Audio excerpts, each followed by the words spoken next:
This is the NBC News Room in New York, and we are now ready to bring you reports from European capitals. Our own staff members are ready in England and Germany to tell you what they have seen and heard in the last few hours. And for the broadcast from the Reich, we switch you now to Germany. Hello, NBC. This is Charles Lanius in Berlin. Enemy bombers made another flight to Berlin during the night. The Germans report that light forces of enemy planes, presumably Soviet, attempted what is called a totally unsuccessful raid on the northeastern part of the Reich. They say that only 2 of the machines succeeded in penetrating to the vicinity of Berlin, and the rest were forced back by well-directed German anti-aircraft fire. The Royal Air Force came in from the west, and the Germans say they dropped bombs on several localities in western Germany. According to reports here, only insignificant damage was caused, and the majority of the British aircraft were forced to turn back by German ground defenses. For the first time in a good many months, the Germans failed to fly to England. At least there are no reports of German activities over the island here so far today. News from the east is scarce again today, but a report from the southern end of the front states that the Germans, with their allies, are advancing towards the shores of the Black Sea. Another message tells how, between the Odessa and Okhotsk, the German Air Force bombed and sank 6 Russian vessels, 3 of them patrol boats and 3 troop transports. The troop transports totaled 18,800 tons, and according to the Germans were sunk when the Russians tried to remove troops from an area along the Black Sea which had been surrounded by German soldiers. The Germans and their allies are said to have come in so fast that escape by the sea was the only way out for the Red units. One of the vessels was a 10,000-tonner. The other 2 were smaller. The German Air Force is still blasting away at Soviet positions and troop concentrations in the Ukraine, and the Germans say that at one point 180 motor vehicles, including a large number of tanks, were destroyed. The heaviest air attack seems to have been carried out in the central Ukraine, and there the Germans report the Russians lost heavily in men and material. There are no reports whatever from the central part of the front today. In the far north, the Germans and Finns are said to be making progress, but no details are given. German authorities are working hard to stamp out food profiteering and illicit food trading, particularly of products which are rationed here in Germany. This is revealed in an announcement that a state action against nearly 350 Germans living in the vicinity of Plön in Saxony ended with the passing of a death sentence on the ringleader of a widespread organization of illegal food dealers. The condemned man, 43-year-old Ernest Albig, was accused of falsifying orders for margarine and other ration fats, thereby obtaining 75,000 pounds of beef fat and 175 pounds of margarine, which he sold at exorbitant prices. The hearing took 90 days before a special court at Leipzig, during which time more than 200,000 marks, or roughly $80,000, was collected in fines. Many of the people involved got long prison sentences for complicity. In Hamburg, Gauleiter Kaufmann, a prominent party member, told a group of high National Socialist officials that the present war with Russia was the fiercest fight Germany has had up to date. He complained that although most people recognize the work done by the party, there are still some who don't realize the true aims of the party. He asked all party officials to work hard at conquering the hearts of the people and warned them that special attention should be paid to those who prattle and spread rumors. The Gauleiter added that everything possible has been done to ensure German supplies for the coming winter, and stated there would be sufficient quantities of coal and potatoes for everyone. The holiday season is in full swing here in Germany. Today the people are asked not to make trips to mountain and seaside resorts and other recreational localities. The reason for the request is that these places are now already overcrowded. From Holland comes a report that General Christensen, German military commander in the Netherlands, has issued another warning to the Dutch population not to give any assistance to members of the crews of enemy warplanes shot down over Dutch territory. The general decreed that people who hide members of the enemy's armed forces or who destroy parts of wrecked British airplanes will be severely punished, and that if the offense is grave enough, the death penalty will be inflicted. Today, German patrol boats are given credit for sinking a 6,000-ton British merchant ship in the English Channel during the night, but no air attacks on British shipping are reported here so far. This is Charles Lanius in Berlin. I now return you to NBC in New York. In just a moment, we'll call in London. But first, let's read the latest Russian communique received in New York. Moscow. Hard pressed on both flanks, the Red Army was reported today fighting fiercely against two Nazi nutcracker movements, one around Leningrad in the north and the second near Kiev in the Ukraine.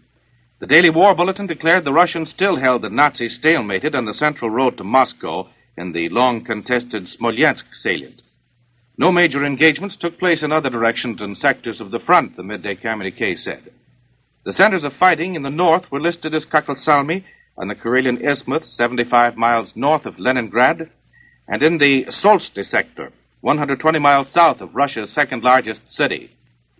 Key battle zones in the south still were given by the Russians as Korostyn, 80 miles northwest of Kiev, and Uman, midway between the Ukraine capital and the big Black Sea port of Odessa.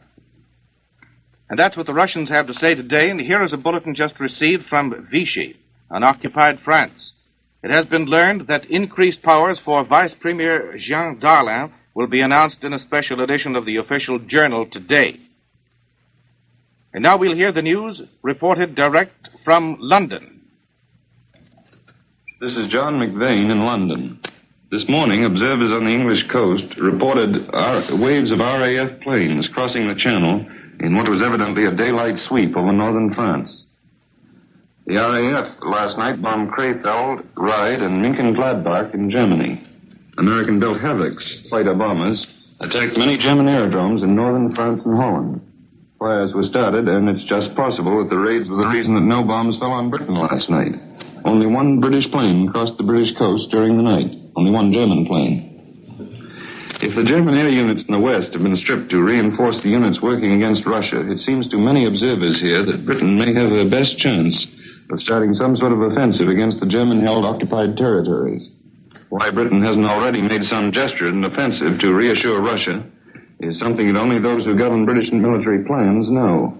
At the moment, Russia is taking the full weight of German land and air attack. And in spite of that, she's been able to strike back with night raids as far as Berlin.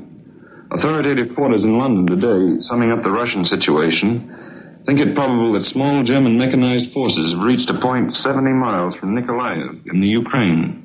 These forces seem to be self-supported. At the same time, the Germans are keeping up strong pressure on the Russians and have probably crossed the upper reaches of the Dniester and may be moving eastward. For a good many women in Britain, the biggest news today is that baby clothes are going to be rationed. Up to now, clothing for children under 4 has been coupon-free. Expectant mothers are given 50 clothing coupons to lay in a supply of baby clothes. In addition, babies born and registered before the end of November will receive 40 clothing coupons. Those born in December, January, and February will get 30, and spring babies will get only 20. In the next ration year, babies will get the same number of clothing coupons as their fathers and mothers, 66 for the year.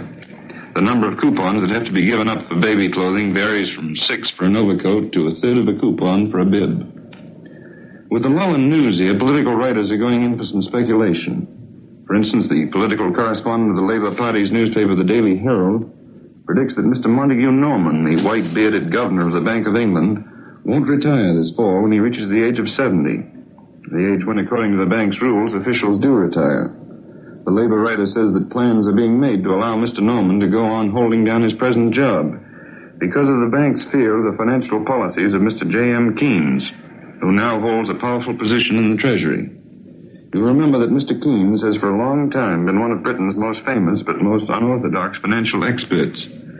During the war, he has exerted a great influence on Britain's financial policies.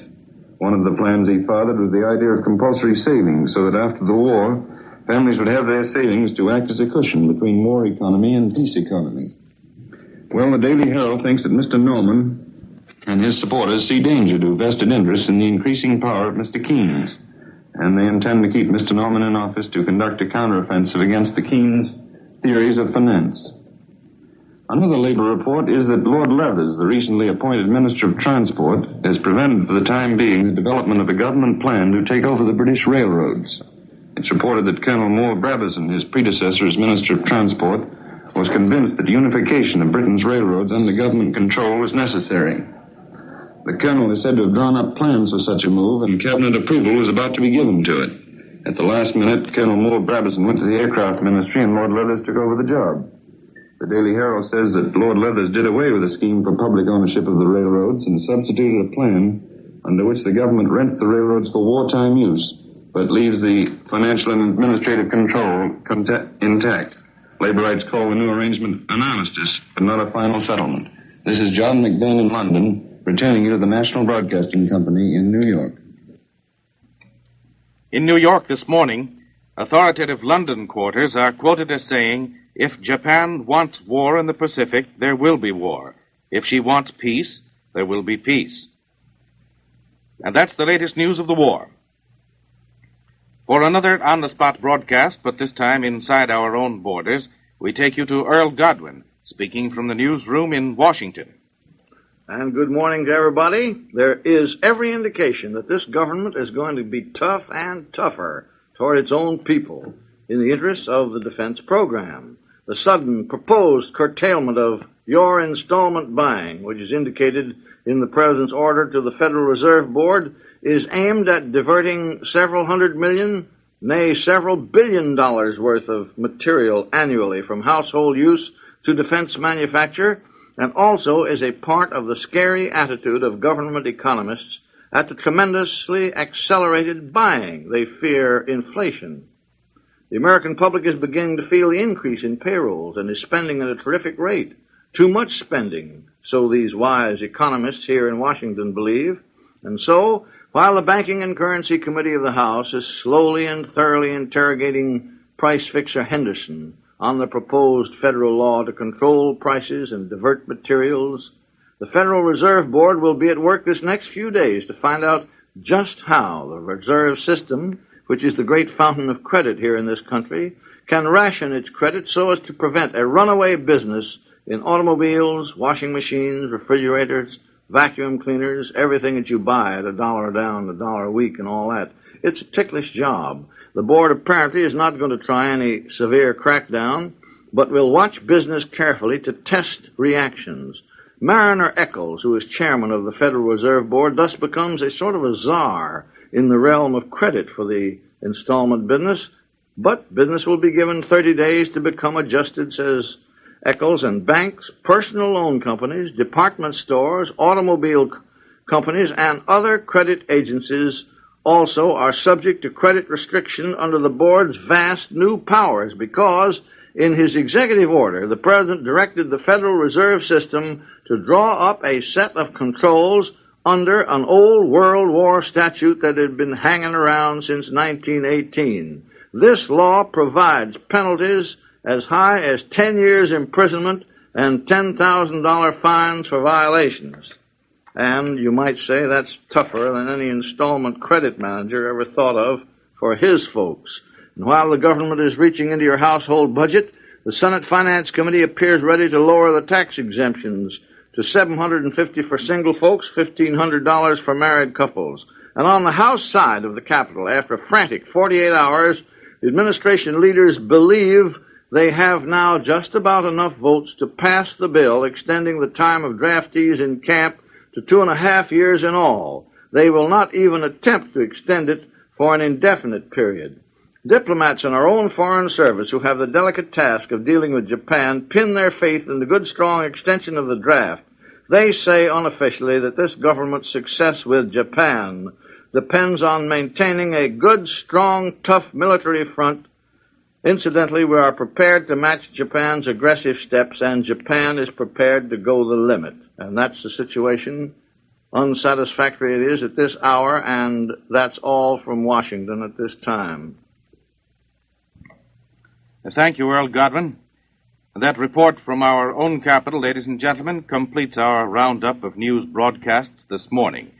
We heard from our own reporters in Berlin and London. For the latest news, keep tuned to this station. This is the National Broadcasting Company.